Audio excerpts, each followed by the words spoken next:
मुस्काना चरित बहुल दीन जय करि कथा सुहानी मातु जानी यही प्रकार सुत प्रेम लहे। वेद कहते हैं कि तुम्हारे प्रत्येक रूप में माया के रचे हुए अनेकों ब्रह्मांडों के समूह भरे हैं। वे तुम मेरे गर्भ में रहे। इस हंसी की बात के सुनने पर फिर विवेकी पुरुषों की वृद्धि भी स्थिर नहीं रहती, विचलित हो जाते हैं। जब माता को ज्ञान उत्पन्न हुआ तब प्रभु मुस्कुराए। वे बहुत प्रकार के चरित्र करना चाहते हैं, अतः उन्होंने पूर्व जन्म की सुंदर कथा कहकर माता को समझाया, जिससे उन्हें पुत्र का वात्सल्य प्रेम प्राप्त हो, भगवान के प्रति पुत्र भाव हो जाए।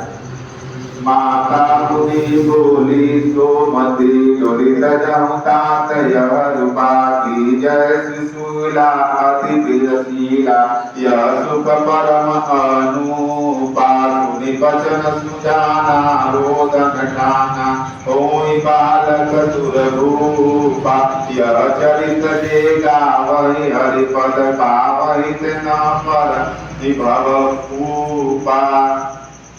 माता की वह बुद्धि बदल गई।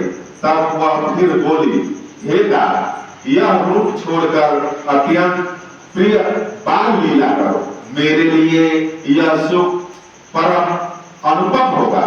माता का यह वचन सुनकर देवताओं के स्वामी सुजान भगवान ने बालक रूप होकर रोना शुरू कर दिया। तुलसीदास जी कहते हैं, जो इस चरित्र का गान करते हैं वे श्री हरि का पद पाते हैं और फिर संसार के कूप में नहीं गिरते। विप्रधेन सुर संतहित लिंग मनुजय अवतार निज इच्छा निर्मित तनु माया गुण को पार। ब्राह्मण गौ देवता और संतों के लिए भगवान ने मनुष्य का अवतार लिया। वे अज्ञानमयी मलिना माया और उसके मूल सत्य रज तम और बाहरी तथा भीतरी इंद्रियों से परे है। उनका दिव्य शरीर अपनी इच्छा से ही बना है, किसी कर्म बंधन से परवश होकर त्रिगुणात्मक भौतिक पदार्थों के द्वारा नहीं।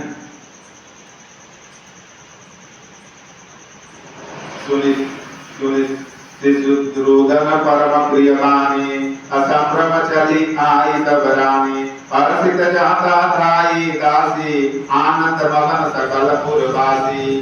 बच्चों के रोने की बहुत ही प्यारी ध्वनि सुनकर सब रानियां उत्तावली होकर दौड़ी चली आई।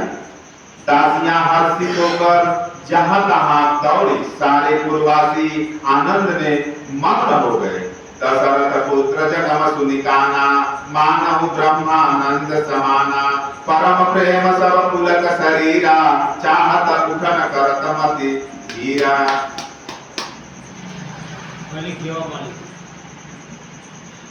राजा दशरथ जी पुत्र का जन्म कानों से सुनकर मानो ब्रह्मानंद में समा गए। मन में अतिशय प्रेम है, शरीर पुलकित हो गया। आनंद में अधीर हुई बुद्धि की धीरज देकर और प्रेम में शिथिल हुए शरीर को संभाल कर वे उठना चाहते हैं। जाकर नाम सुनत सुबह होई मोरे गृह आवा प्रभु सोई। परमानंदपुरी मन राजा कहाँ बोलाई बजाए वह बाजा। जिसका नाम सुनने से ही कल्याण होता है वही प्रभु मेरे घर आए हैं। यह सोचकर राजा का मन परम आनंद से पूर्ण हो गया। उन्होंने बाजे वाले को बुलाकर कहा कि बाजा बजाओ। गुरु वशिष्ठ कह गया हूँ अकारा आए द्विजन सहित नृप द्वारा। अनुपम बालक देखनि जाई रूप राशि गुण कहीं न जति सिराई। गुरु वशिष्ठ जी के पास बुलवाया गया। वे ब्राह्मणों को साथ लिए राजद्वार पर आए। उन्होंने जाकर अनुपम बालक को देखा, जो रूप की राशि है और जिसके गुण कहने से समाप्त नहीं होता।